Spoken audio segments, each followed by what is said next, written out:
Welcome back to Celebrity Radio. It's Alex Belfield talking to some of the country's biggest stars and some of my favourite people. And we've got you one today, a lady who has a voice like silk. She's a star. She's going to the Boisdale Club in Canary, Wharf from next week. And I'm delighted to say Rebecca Ferguson joins us on the phone now. How are you doing?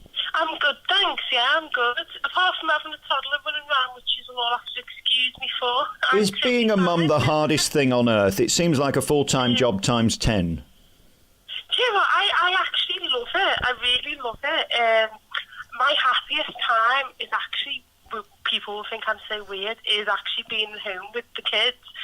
But it's hard juggling having my job and being a mum. That's definitely hard. Yeah, definitely. But it is what it is. You know? Yeah, I mean, you've got to earn money to be a mum, to survive, but at the same time, being away is almost impossible. So, for example, next week when you're doing Boisdale, how will you juggle the two? Oh, well, I've got babysitters, so I did have a nanny, but I've chosen not to have one because I feel like I want to be more hands-on with the kids, and I feel like with my job, it's so easy to say yes to things when you've got a nanny.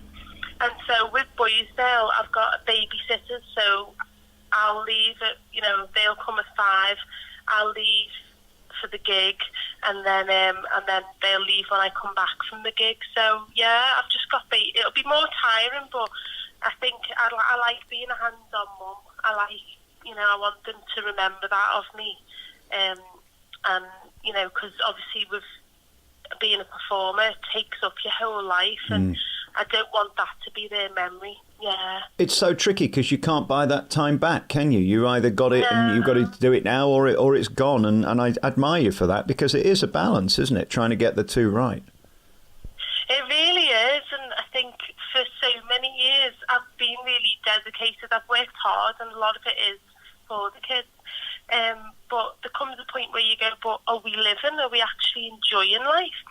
And I've got to that point now where I'm like, yeah, okay, so mummy's worked really hard, but now it's time to do fun things, and for me to do the washing, and for me to, and I'm actually really oddly enjoying, getting stuck in and doing the dishes, doing the washing, doing all the things that you do as a mum, as well as singing, which I think with my lifestyle and with my job, it gets taken away from you a little bit. Yeah. It is relentless, though. I wonder what it's like when you can have a shower and do your hair and put a nice frock on and stand in front of a microphone. I mean, there must be a sort of relief in a way, because nobody's going to distract you. It's a bit like being on a train, isn't it? The phone doesn't work, the internet doesn't work. It's a rare opportunity to be you. Time when you just get to express who you are. So, I mean, it's lovely. I mean, I equally, as much as I love them, I love, getting on stage and singing and having adult company. Yeah, it's a balance. Everything's a balance.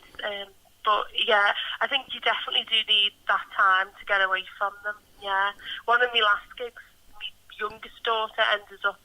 We were turning the Christmas lights on somewhere, and I brought her with me along to the gig.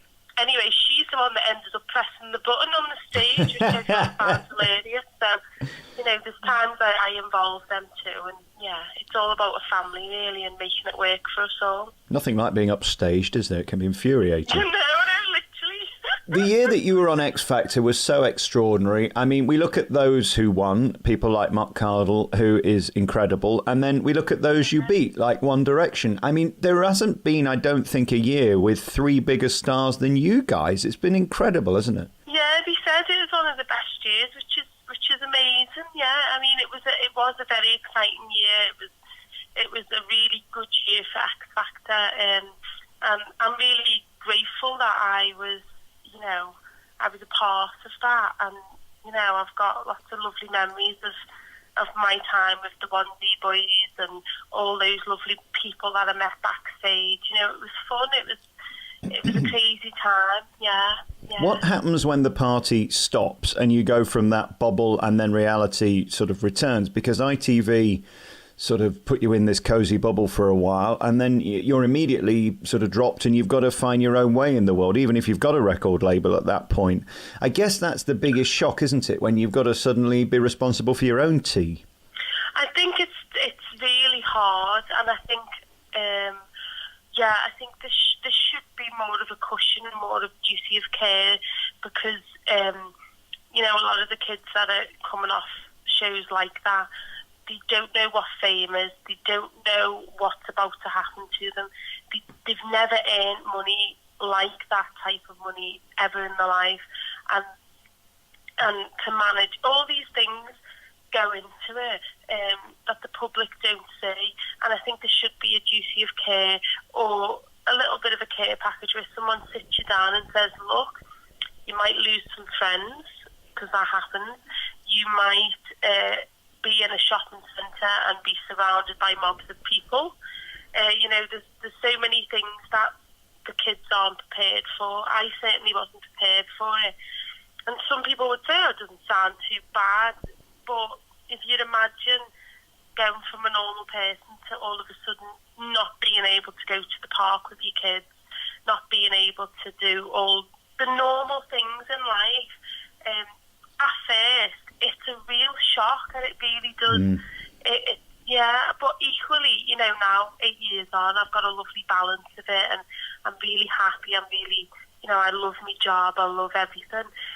But that initial few months is definitely a shock, and there should be a bit more of a care plan, I think, yeah. I noticed you stepped away for a while. We look at the 1D boys. I wouldn't want their level of fame for £1 million because it is so disproportionate. It's so insane. And again, there's no way of deciding today I want to just be me. You are always going to be a guy from one direction. Are you glad you took the path you did, that you decided to leave the business for a while to be a mum, and then you came back and you come and go as and when you please? Those guys don't really have that choice. Wherever they go, whichever airport they're at, everybody's going to be obsessed with them because they're 1D. Yeah, I am. I think I'm lucky in the sense that I've got a good balance of it. I think it's a decision, though. I do think it's a decision you can make. I do think you can. You don't have to go to the celebrity parties. You don't have to go to the red carpet. They're decisions. Certain things that you're committed to that you have to do, it's part of the job. But some things are extras, and actually if you wanted the quiet life, you can achieve it. For me, I've never been one for fake stuff. So like, I like genuine connections with people. I like genuine friendships. And when I was first got into that world of fame, instantly it was apparent to me that it wasn't genuine. Parts of it wasn't genuine. Right. And there was, everyone around me was turning into a size 0 as well, which really scared me. And they were being openly celebrated for being really, really skinny. So I was observing it, and I was very shy then. I was observing what was going on around me, and I remember thinking, oh, I don't want this, because then I'll be like them. Right. I don't want to be obsessed with kale. I don't want to be a size 0. I don't want to become ill. And so for me, it was a decision, probably because I was a mum, I had that on my side. And it was, do I want to be a singer? Yes. Do I want to be a celebrity? Not really. So yeah, I think it's a decision, and I think every artist can make that decision.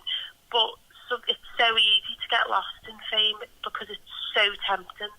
And everyone loves attention. Who doesn't like attention? And that temptation leads people sometimes. And I'm amazed the lies and the bullshit, the things they will tell you to get you to do what they want you to do, in the belief you're either going to be more famous or more rich. It's extraordinary, isn't it? It's so yeah, and you don't, there's no, yeah, it's fascinating really, and it takes a while for artists to get it. And when they finally get it, you'll find a lot of them do take a step back, because they're kind of it's like you're on a hamster wheel and it's spinning and everyone's earning money but you, and it's a crazy, crazy world. And luckily I think me having the children helped me balance out and realise that it's not important. But it's not to say I haven't got other ambitions. So for instance, as well as singing, I do want to get into presenting and other things. I'm starting to open myself up to different talents that I've got. But my main focus is being a singer, and I don't want to be seen as someone that wants to be famous. Yeah. I've only ever done this job. It's 25 years this year since I did my first interview, and I only recently realised that everybody isn't having more fun than you. And actually to do what you do often is more powerful, because you always think the grass is greener. You always think somebody's earning more and having more fun. Yeah. Actually, in reality, the bigger gigs are the most miserable, aren't they? I think for a lot of artists, I can definitely say, you know, when I had the most successful album, my first album, I have no memory of all that success. It was going that fast. Yeah. I was all around the world. I was in America, I was in Australia, I was everywhere. And everyone was like, oh, wasn't that amazing? And I was like, I don't remember. I just remember being in a hotel, being put to bed, waking up, going to an interview. You know, there was no, as in it goes that fast. You're not actually living. You're literally just working. And I think it's not until you get the balance right as an artist and you remember that the craft and the music comes first and living and enjoying music is first, and it stops becoming so monetised about money, that's when you go, okay, now I love what I do. Yep. And that's the place I'm in now, especially doing Boisdale. It's like I get to do what I love at a place that I love going to. It's like one of my favourite places in London, and I've got a real good balance, yeah. And it's not about the big band, the light show. It's not about the sound system. It's about a voice, and it's about a piano, and it's about you. And that's what's going to be amazing about this gig. Just talk me through what we're going to get, the type of music. Because the great thing about you is you could sing Ella Fitzgerald as well as you could sing your new album. I mean, you've got that type of voice, as you proved on Scylla's recent album. We spoke to Robert Willis just a few weeks ago, and I was saying about that track that you have this beautiful tone that's God-given. What will we get in the Boisdale then? Boisdale, well, I'm actually doing a few of my own songs actually this year. Last year it was mainly jazz. I've done a lot of different, like I've done a bit of Aretha Franklin last year, and I'm still going to do that this year because it's very much a jazz and blues type venue. So there'll be a lot of jazz, but as well as that, I'm going to do a lot of the classic songs by me, so like Shoulder to Shoulder, Teach Me How to Be Loved, Nothing's Real But Love. But as well as that, I'm going to be doing Natural Woman by Aretha. What else am I doing? Bridge Over Troubled Water.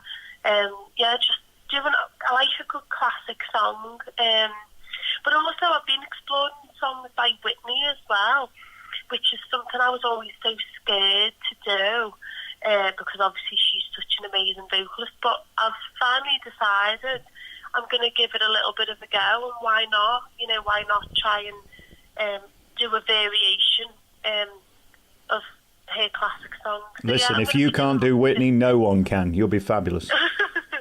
Oh, thank you.